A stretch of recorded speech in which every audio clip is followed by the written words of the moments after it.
Welcome in physics in easy way. दोस्तों, physics in easy way में आपका बहुत बहुत स्वागत है। दोस्तों, आज हम रेखीय आवर्धन के संदर्भ में देखेंगे। तो रेखीय आवर्धन के संदर्भ में इसके पहले हमने दर्पण का रेखीय आवर्धन देख लिया था। आज हम लेंस का रेखीय आवर्धन देखेंगे। तो यहाँ पर रेखीय आवर्धन में दो शब्द बनते हैं।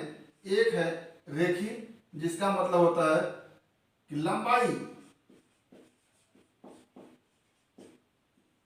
और एक शब्द है आवर्धन का मतलब है बढ़ाना। तो जो लेंस का काम होता है वो होता है किसी वस्तु के प्रतिबिंब को वस्तु से बड़ा कर देना या वस्तु से छोटा कर देना। तो कोई लेंस किसी वस्तु के प्रतिबिंब को उस वस्तु की लंबाई से जितने गुना अधिक बढ़ा देता है, वही संख्या क्या होती है, उस लेंस का रेखीय आवर्धन कहलाती है। यानी अगर एक वस्तु है, उसकी लंबाई 5 सेंटीमीटर है, यानी वस्तु की लंबाई 5 सेंटीमीटर है, और इस 5 सेंटीमीटर लंबी वस्तु के प्रतिबिंब को लेंस 2 गुना कर दे रहा है, यानी प्रतिबिंब की लंबाई क्या हो जा रही है, 2 गुनी हो जा रही है। 2 गुनी का आशय यह है कि 2 गुणे 5 बराबर 10 सेंटीमीटर। 10 सेंटीमीटर। तो यही जितने गुना प्रतिबिंब की लंबाई वस्तु की लंबाई की है, वही क्या कहलाता है, रेखीय आवर्धन कहलाते हैं। रेखीय आवर्धन कहलाता है। तो यानी किसी लेंस द्वारा किसी वस्तु के प्रतिबिंब को जितने गुना बढ़ा दिया जाता है, वही संख्या उस लेंस का रेखीय आवर्धन कहलाती है। अब ये 2 का मान कैसे निकल के आएगा हमारे पास? अगर हम रेखीय आवर्धन 2 का मान जानना चाहें तो कैसे निकल के आएगा? इस 10 बटा इस 5, 10 सेमी बटा 5 सेमी। अब इसको आप हल करेंगे तो ये 2 बन के आएगा। और 10 सेमी क्या है, प्रतिबिंब की लंबाई, और 5 सेमी क्या है, वस्तु की लंबाई है। तो यहां से हम लिख सकते हैं प्रतिबिंब की लंबाई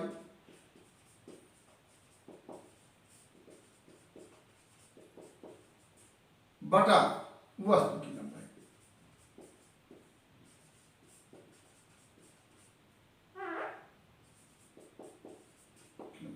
तो एक तो परिभाषा यह हो गई कि कोई लेंस किसी वस्तु के प्रतिबिंब को वस्तु की लंबाई से जितने गुना बड़ा बना देता है, वही संख्या क्या कहलाती है, लेंस का रेखीय आवर्धन कहलाती है।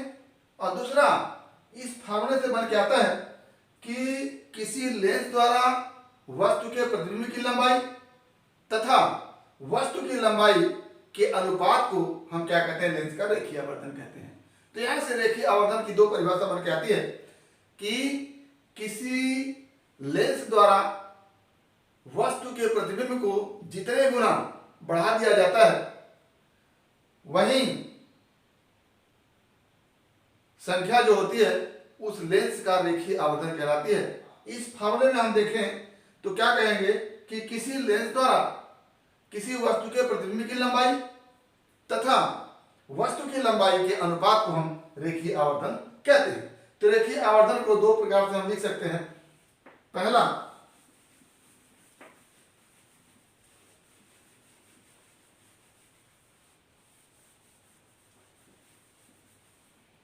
रेखीय आवर्धन की परिभाषा हम लिखेंगे तो क्या लिखेंगे कि किसी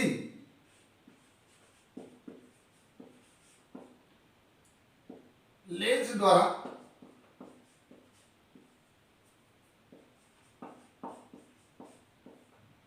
वस्तु के प्रतिबिंब की लंबाई को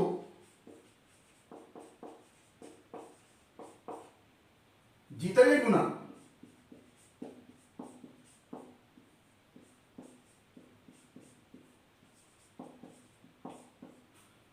किया जाता है,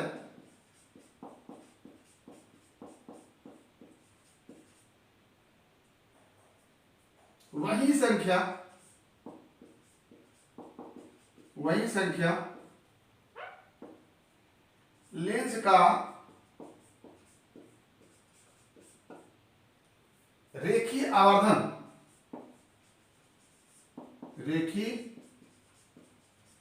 आवर्धन कहलाता है। अथवा यानी इस परिभाषा से स्पष्ट है कि यदि वस्तु के प्रतिबिंब की लंबाई वस्तु की लंबाई की 2 गुनी है तो आवर्धन 2 हो जाएगा, और यदि वस्तु के प्रतिबिंब की लंबाई 3 गुनी है तो रेखीय आवर्धन 3 हो जाएगा, 4 गुनी है तो रेखीय आवर्धन 4 हो जाएगा। तो इस परिभाषा से यह बन गया कि हम यह देख लेंगे कि प्रतिबिंब की लंबाई वस्तु की लंबाई की कितनी गुनी है। तो वही जितनी गुनी होती है वही संख्या क्या होती है, उस लेंस का रेखीय आवर्धन कहलाती है। दूसरा, जैसे कोई लेंस होता है वस्तु के प्रतिबिंब को छोटा भी कर देता है, कम भी कर देता है, तो जब छोटा करेगा तो उसमें रेखीय आवर्धन जो होगा वो फ्रैक्शन में आएगा, भिन्न में आएगा।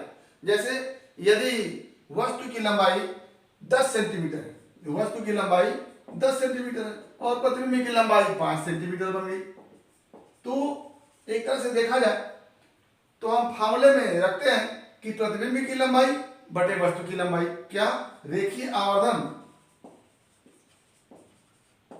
बराबर प्रतिबिंब की लंबाई 5 सेंटीमीटर और बटे वस्तु की लंबाई 10 सेंटीमीटर। तो क्या बन के आएगा, ये कटा बचा 1/2। तो अब यहां पर हम कहेंगे कि प्रतिबिंब वस्तु का 1/2 गुना है, तो यहां पर 1/2 क्या हो गया, रेखीय आवर्धन हो गया।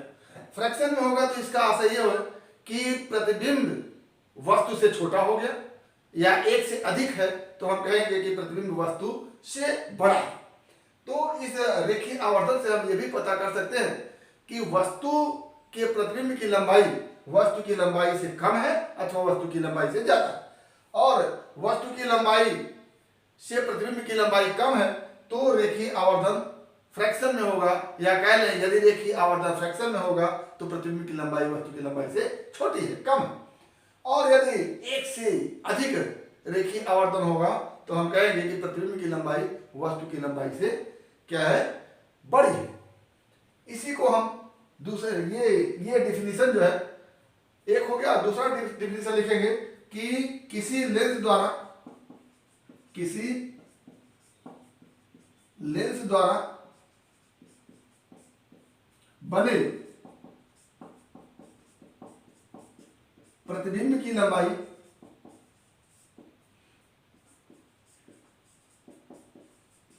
तथा वस्तु की लंबाई के अनुपात को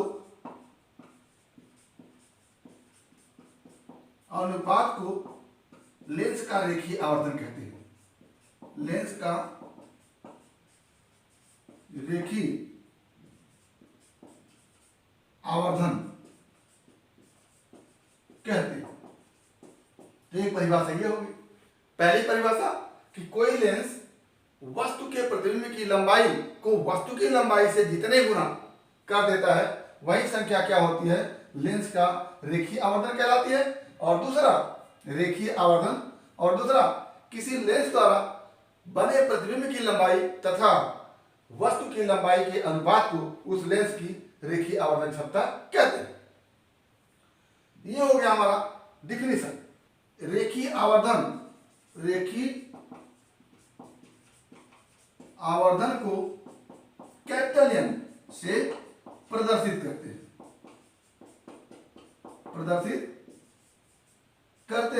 क्यों करते हैं? क्योंकि रेखीय आवर्धन को लीनियर मैग्निफिकेशन कहते हैं इंग्लिश में। तो मैग्निफिकेशन m से बना हुआ है, इसलिए इसको हम किससे व्यक्त करते हैं, m से व्यक्त करते हैं। तो फॉर्मूला क्या बन के आता है, रेखीय आवर्धन m बराबर प्रतिबिंब की लंबाई बटा वस्तु की लंबाई। और आप जानते हैं कि प्रतिबिंब की लंबाई को आई से नोट करते हैं और वस्तु की लंबाई को ओ से नोट करते हैं। तो यहां पर हो जाता है m इक्वल टू आई अपान ओ। ये बढ़िया सा फॉर्मूला बन के आता है। अब यहां पर बात आती है कि इसका मात्रक क्या होता है, विमेय सूत्र क्या होता है। तो चूंकि ये प्रतिबिंब की लंबाई और वस्तु की लंबाई का अनुपात होता है और अनुपात का कोई मात्रक नहीं होता है, इसलिए रेखीय आवर्धन का कोई मात्रक नहीं होता है और रेखीय आवर्धन का कोई विमेय सूत्र नहीं होता है। तो क्या हो गया कि रेखीय आवर्धन एक मात्रकहीन एवं विमाहीन राशि है।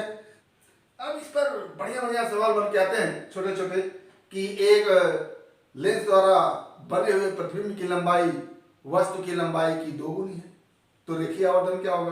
तो पहले परिभाषा में ही है कि जितने गुना प्रतिबिंब लंबा बन जाता है उतना ही संख्या क्या हो जाता है, रेखीय आवर्धन हो जाता है।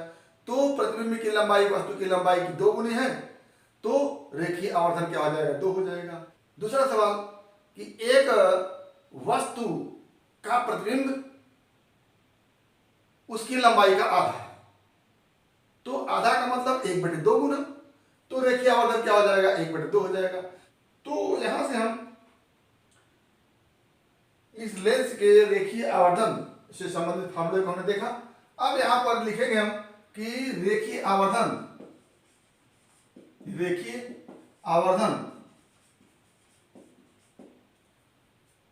एक मात्रकहीन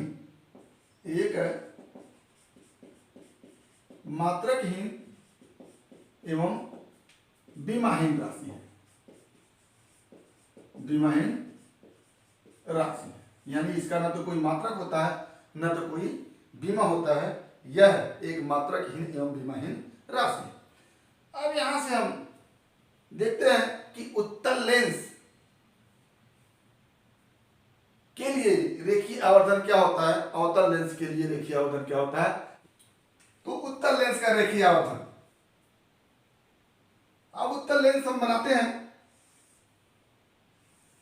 इसके सामने एक वस्तु रखते हैं इस तरह से।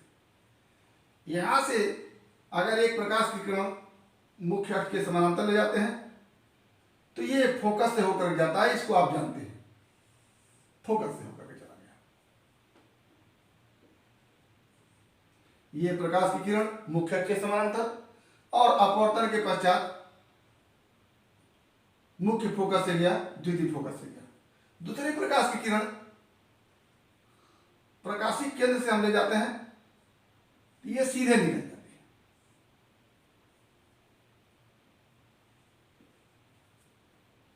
दोनों प्रकाश की किरण यहां मिल रही है, तो ये हो गया हमारा प्रतिबिंब।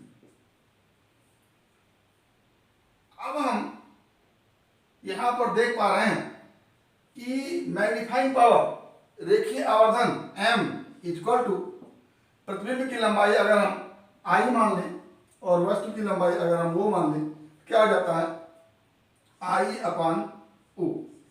लेकिन यहां पर हम देख रहे हैं कि ओ मुख्य अक्ष के ऊपर की ओर है, आई मुख्य अक्ष के नीचे की ओर है। यानी आप इसको जानते हैं कि मुख्य अक्ष के ऊपर की लंबाई को हम प्लस नापते हैं और मुख्य अक्ष के नीचे की लंबाई को माइनस नापते हैं। क्या हो जाता है, यहां पर आई हो जाता है माइनस में और ओ हो जाता है प्लस में। ये हो गया। और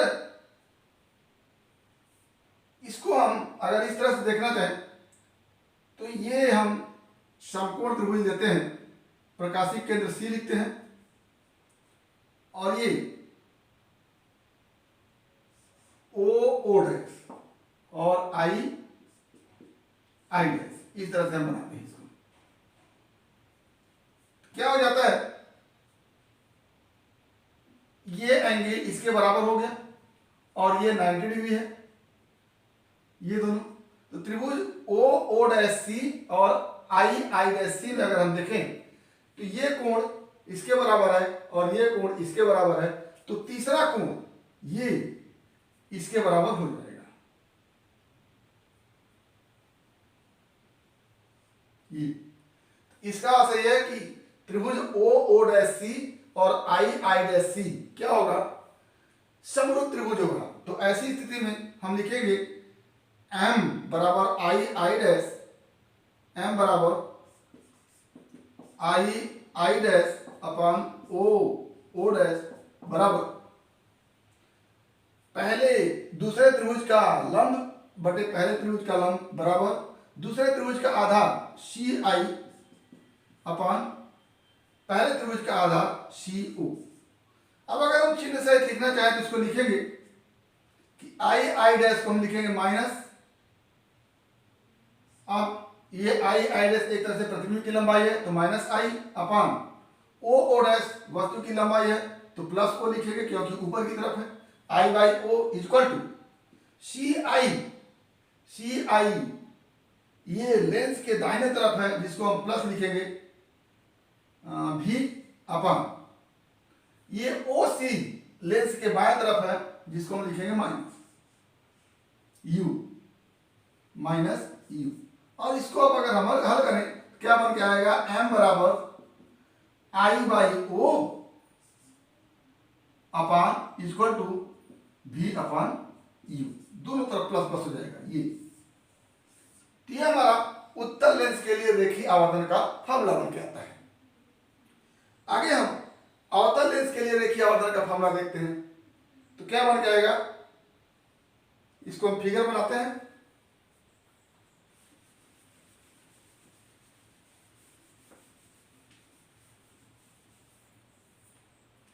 ये हमारा अवतल लेंस है,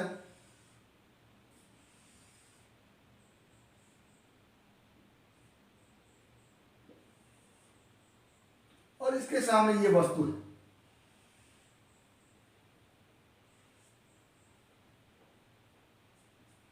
एक प्रकाश की किरण मुख्य के समानांतर चलती है और आप जानते हैं कि अवतल लेंस के संदर्भ में मुख्य अक्ष के समानांतर चलने वाले प्रकाश की किरण अपवर्तन के पश्चात लगेगा कि फोकस से होकर के जाए, इस तरह से।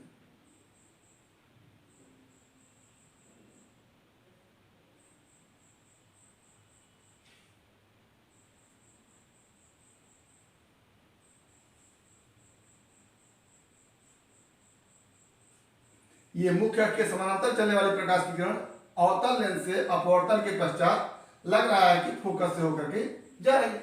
दूसरा, प्रकाशीय केंद्र से होकर जाने वाली प्रकाश की किरण सीधे निकल जाती है इस तरह से। तो इधर की तरफ देखें तो ये अपवर्तित किरण है और इधर ये अपवर्तित किरण है, दोनों कहीं पर मिलने की संभावना नहीं है इनकी, या कहीं नहीं मिलेगी। तो अब इन दोनों को पीछे बढ़ाते हैं, तो इसको हम पीछे बढ़ाते हैं तो ये प्रकाश की किरण बन के आती है, और इसको पीछे बढ़ाते हैं ये, और दोनों प्रकाश की किरण इस बिंदु पर मिलती है। तो ये क्या हो जाता है, ये प्रतिबिंब हो जाता है इस ओ डैश का प्रतिबिंब आई डैश। अब यहां पर अवतल लेंस के संदर्भ में हम देखना चाहें तो ये हमारा उत्तल लेंस के लिए फार्मूला हो गया। अब अवतल लेंस के लिए हम फार्मूला देखते हैं। अवतल लेंस के लिए क्या हो जाता है, पहले हम लिखेंगे m इक्वल टू रेखीय आवर्धन हो जाएगा हमारा प्रतिबिंब की लंबाई आई डैश बटे वस्तु की लंबाई ओ डैश, और दोनों ही लंबाई पॉजिटिव है। आई डैश भी मुख्य अक्ष के ऊपर है, क्या हो जाएगा पॉजिटिव आई, और ओ डैश भी मुख्य अक्ष के ऊपर है तो हो जाएगा पॉजिटिव ओ। आई डैश का मान आई होगा प्रतिबिंब की लंबाई, ओ डैश का मान ओ होगा वस्तु की लंबाई। अब यहां पर भी हम दो त्रिभुज लेते हैं, ये प्रकाशीय केंद्र सी है तो एक त्रिभुज बनता है ओ डैश सी, और दूसरा त्रिभुज बनता है आई डैश सी। तो ये कोण दोनों में कॉमन है और ये कोण 90 डिग्री है तो ये भी कोण 90 डिग्री है। तो क्या हो गया, ओ डैश और आई डैश लंब हो गए और ओ सी और आई सी आधा हो गया। तो इन दोनों त्रिभुजों में हम देखें ओ डैश सी और आई डैश सी में ये कोण कॉमन है और ये कोण 90 डिग्री है। तो दो त्रिभुज के दो कोण आपस में बराबर हैं और तीसरा कोण क्या हो जाएगा, ऑटोमेटिक बराबर हो जाएगा यानी दोनों त्रिभुज क्या हो गए, समरूप हो गए। और जब समरूप हो गए तो ऐसी स्थिति में क्या हो जाएगा, यानी आप लिखेंगे त्रिभुज ओ डैश सी तथा आई डैश सी में क्या हो जाएगा,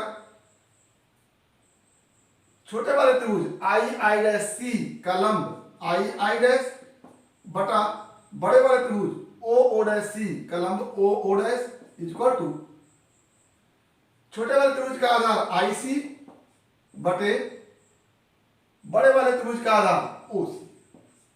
अब यहां से क्या बन के आएगा, आई डैश का मान पॉजिटिव है तो पॉजिटिव आई बटा ओ डैश का मान भी पॉजिटिव है, ये भी पॉजिटिव ओ बराबर आई सी लेंस के बाएं तरफ निगेटिव भी प्रतिबिंब की दूरी और ओ सी वस्तु की दूरी, ये हो गया माइनस यू, ये भी बाएं तरफ है।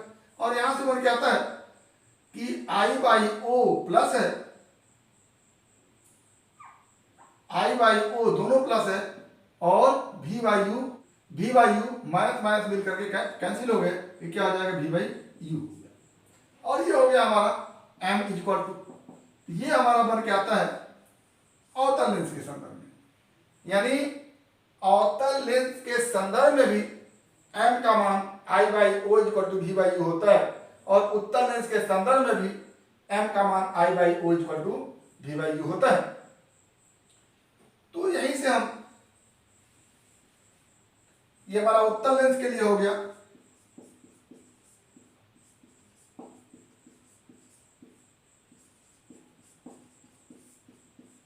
और ये अवतल लेंस के लिए हो गया। ठीक है, तो दोनों ही केस में हमको m equal to I by O बराबर वी बाई यू बन के आता है, m equal to I by O बराबर वी बाई यू बन के आता है। तो चाहे लेंस उत्तल हो चाहे लेंस अवतल हो, दोनों ही संदर्भ में मैग्नीफाइंग पावर या रेखीय आवर्धन का फार्मूला m इक्वल टू प्रतिबिंब की लंबाई बटा वस्तु की लंबाई कह लें या लेंस से प्रतिबिंब की दूरी बटा लेंस से वस्तु की दूरी कह लें। यहां पर भी प्रतिबिंब की लंबाई बटा वस्तु की लंबाई या प्रतिबिंब की लेंस से दूरी बटे वस्तु की लेंस से दूरी, तो दोनों ही केस में फार्मूला सेम है। आगे हम देखेंगे कि लीनियर मैग्निफिकेशन रेखीय आवर्धन लेंस की फोकस दूरी के रूप में कैसे हम दिखाएंगे, उसको हम आगे देखते हैं। तो रेखीय आवर्धन का सूत्र लेंस की फोकस दूरी के रूप में क्या लिखेंगे कि लेंस की फोकस दूरी के रूप में, लेंस की फोकस दूरी के रूप में रेखीय आवर्धन का फार्मूला। पहले तो हम लेंस के लिए जानते हैं, लेंस के लिए 1/f equal to 1/v minus 1/u, ये हम जानते हैं। अब इसी में हम क्या करते हैं कि v से मल्टीप्लाई कर देते हैं। क्या लिखेंगे, लेंस के लिए 1/f equal to 1/v minus 1/u। अब क्या करेंगे, imply that v into 1/f equal to v into 1/v minus 1/u, दोनों तरफ हमने v से मल्टीप्लाई कर दिया। अब क्या बन के आता है हमारे पास, v upon f equal to v by v minus v by u। अब यहां से हमारा हो क्या आएगा, v by f equal to, ये हो गया 1 और ये हो गया minus v by u, m equal to आप जान चुके हैं, m equal to i by o बराबर v बाई u। तो v बाई u क्या हो गया, m हो गया। तो हम लिख लेते हैं इसको माइनस m, और यहां से हमारा बन के आएगा, ये m को इधर लाते हैं तो प्लस हो जाएगा m इक्वल टू, और इसको इधर ले जाते हैं तो माइनस हो जाएगा 1 माइनस v अपॉन m।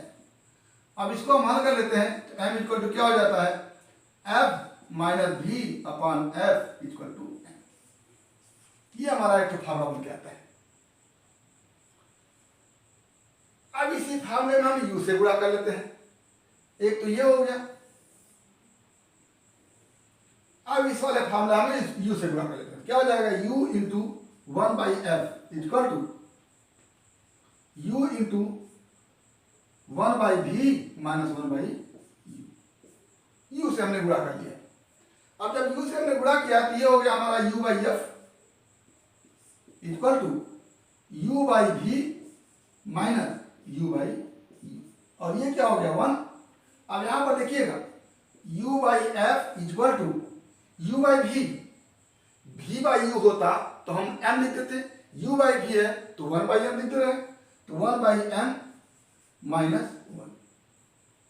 अब यहां से क्या हो गया हमारा 1 बाई m, इसको हम इस तरफ ले आते हैं, क्या हो जाता है 1, ये 1 क्या हो जाएगा पॉजिटिव हो जाएगा, क्या हो गया 1 plus u by F equal to 1 by m।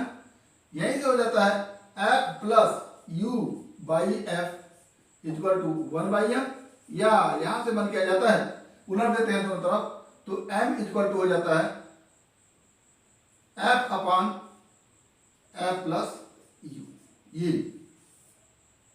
ये हम कैपिटल M लिखेंगे,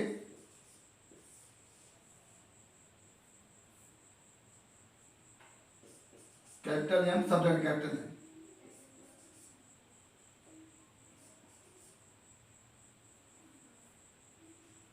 तो ये हमारा दो फॉर्मूला बन के आता है, एक capital M equal to F upon F plus U और दूसरा capital M equal to F minus V upon F।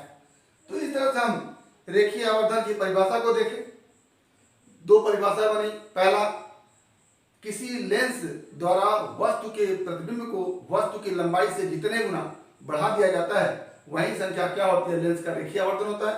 दूसरा हमने डिफिनेशन को देखा, दूसरे परिभाषा को देखा कि किसी वस्तु के प्रतिबिंब की लंबाई और वस्तु की लंबाई का जो अनुपात होता है वो रेखीय आवर्धन होता है। और हमने देखा कि रेखीय आवर्धन तथा v और u में क्या संबंध होता है, या कह लें रेखीय आवर्धन m बराबर v बाई u कैसे आता है उसको हमने देखा।